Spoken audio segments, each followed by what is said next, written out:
he will be dealing with a lot. But we'll see what happens. We'll see what he has to say. So, and then we'll be talking some baseball tonight when it comes to the division series. So with that said, we want to welcome Mel Farr to the show. Mel, thank you very much for being on the Sports Exchange. We appreciate you.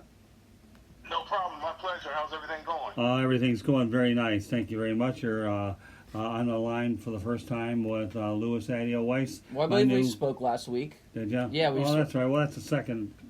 Well, I'll be darned how time flies. Okay, well, pretend it was your first time to make me look smarter. Just kidding with you guys. So he's a regular. You guys are no both problem. regular. Just want to take a quick moment to express my condolences to your partner, to Peter. I heard that his wife passed away, and just want to let him know that my thoughts and prayers are with him. Yeah. Thank you, Mel. I'm sure he'd appreciate that. So it's hard. I was at the funeral on Sunday, and the guy was mentally drained, and so yeah, it's tough. But I'll make sure that he gets those wishes. That's for sure. So thank you. Now, should I be expressing condolences to the Atlanta Braves? Yeah, that was ugly.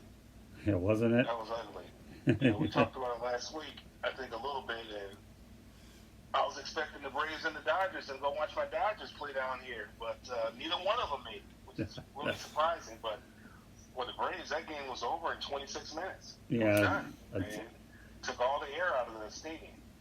Well, funny how you say that, too, because I did watch it for then, and when I saw it was a 10-0, it was easy for me to say that it was over pretty quickly so I could prepare for 3 shows. It didn't matter, so not like I was missing a thriller.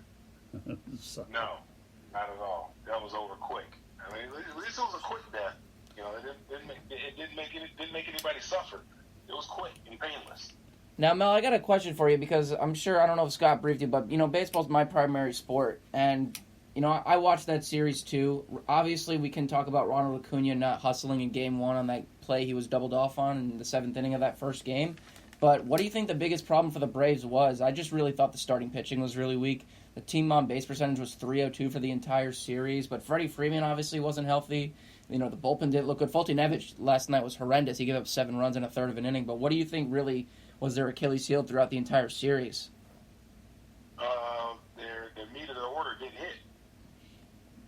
You talk about Freddie Freeman, McCann, those guys that there were too many base runners stranded on base. That meat of the order, that 4, 5, 6 part of the order wasn't hitting.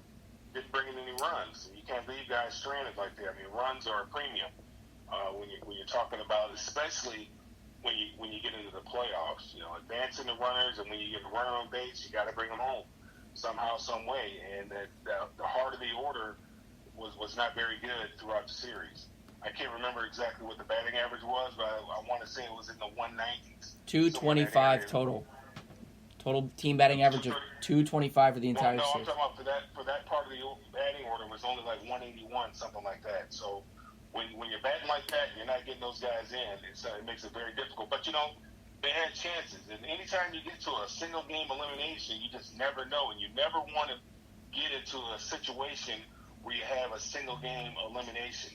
And they had an opportunity in Game 4. And, sometimes when you know you have that extra game, you're like, okay, well, no big deal, we'll just get them the next time. That's not how it works. Those guys are, they go get a paycheck too every week. And those coaches, those managers over there, they're getting a paycheck as well. And anything can happen on one given day. That's why you never want to go down to a deciding game if you can help it. And I'm gonna post a quandary here, Mel, and let me know if you agree with me. I think on paper, we can argue that the Atlanta Braves are the better team in this series between them and the Cardinals.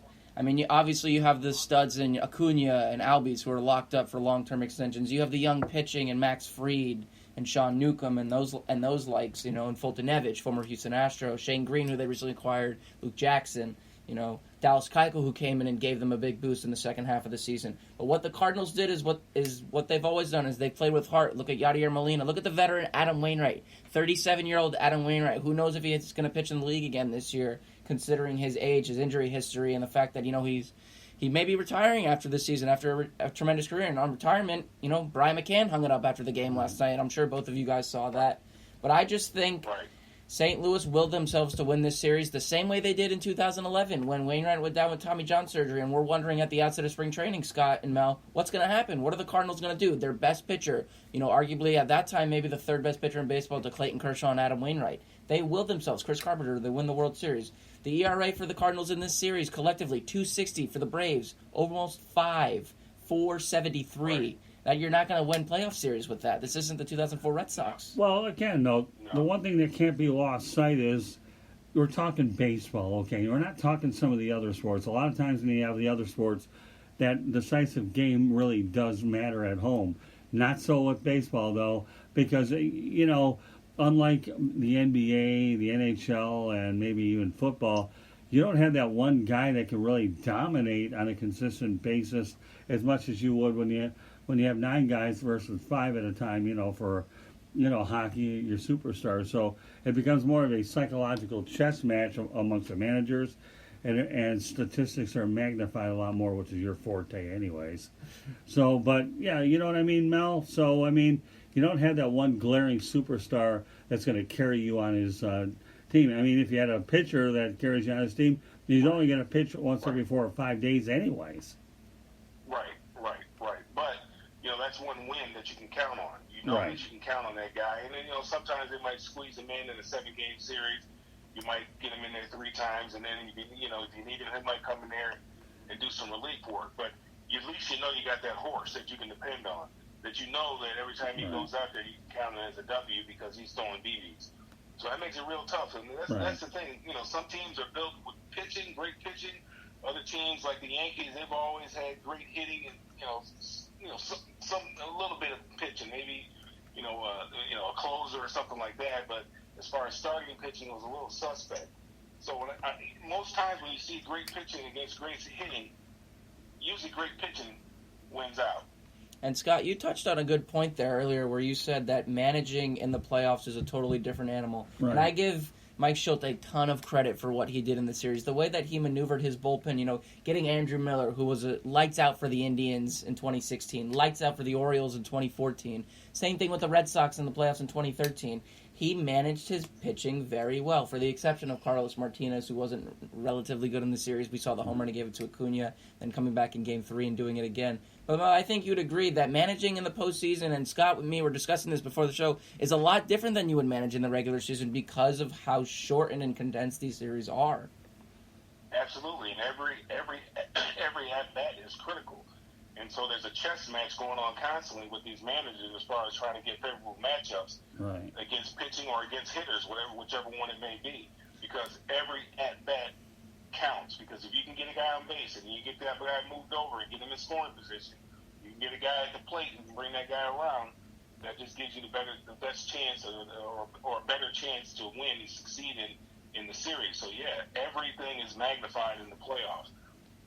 That's why I like watching the playoffs in baseball. The regular season, because it's so long and drawn out, the team can go on a 20-game losing streak and still make the playoffs. Yeah, right. We don't have that. We don't have that in football. No, that's true. We don't have that in football. But a team can do that. They can go on 10, 15 games, losing streak and still make the playoffs. But the playoffs is where it counts. That's where you earn your money. And there were some questionable management decisions yesterday. Particularly when you look at the Dodger game, there was some, people have a lot of questions about why they brought in Clayton Kershaw at that particular time instead of going to, Jansen if you needed just 6 outs.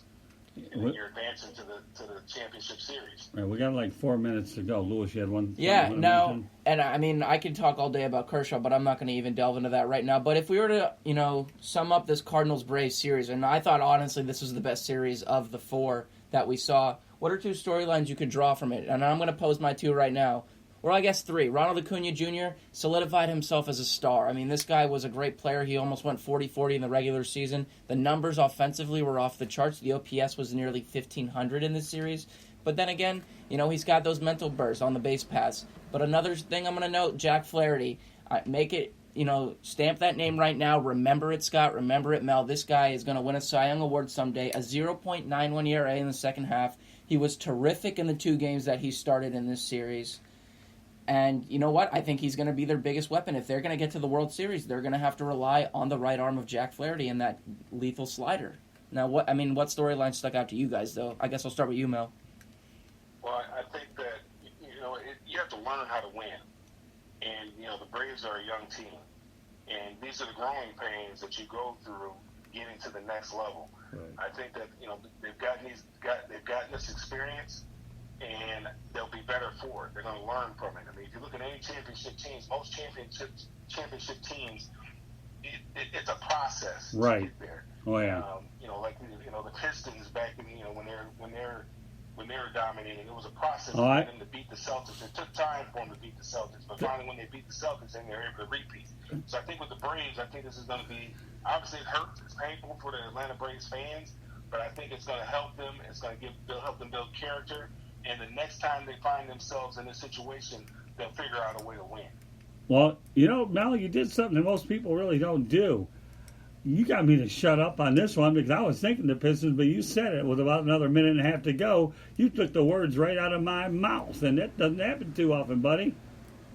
But yeah, it was a process. They had to overcome their issues at the Boston Garden, and then of course they ultimately overtook the Celtics, and we all know what happened there. So yeah, you know what, Lewis, Mel Farr pretty much answered what my thoughts are there. For the Braves, it is a process. And yeah, and you know what? We did see that. Remember the Braves in the early 90s? They lost in 92 to the Blue Jays. Remember the Sid Bream game in 92 also? Right, yeah, I remember that. And then it wasn't until 95 that they won. Tom Glavine, 8 shutout innings. Well, again, the word process is what it is, and Mel summarized it best, and I'm glad you brought the Pistons up because, let's not forget that they made it to the finals 3 straight years in a row is what they did. They lost to the Lakers in 7, then they won 2 in a row after that. So, and I covered those teams, so it was pretty interesting stuff. So, any closing thoughts, Mel? No, actually, I was just going to tell you, when you said we're going to talk about baseball, it's funny, my dad always said baseball was a better sport, believe it or not. Yeah. I was a baseball player. I think it was 1977 when Reggie Jackson hit those 3 home runs in the game. Yep, game in 3. October, and he earned his name Mr. October. All right. 19. In 78. We got Mark Littell calling. I'm sorry. All right, no problem. All right, thank you. Well, take care. Take care. Bye-bye. Bye. Hey, Mark, how you doing? Thank you for pretty good, Scott. Thanks for being on the Sports Exchange. Really, what a nice segue from Mel Farr talking baseball to you talking lots of baseball. How about that?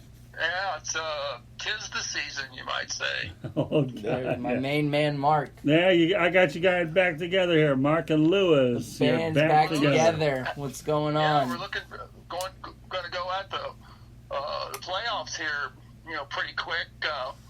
They got Houston. What's the score of that game? They started that thing yet, or is it over? 4-1 Houston, bottom 5 right now. Got Garrett Cole doing Garrett Cole things.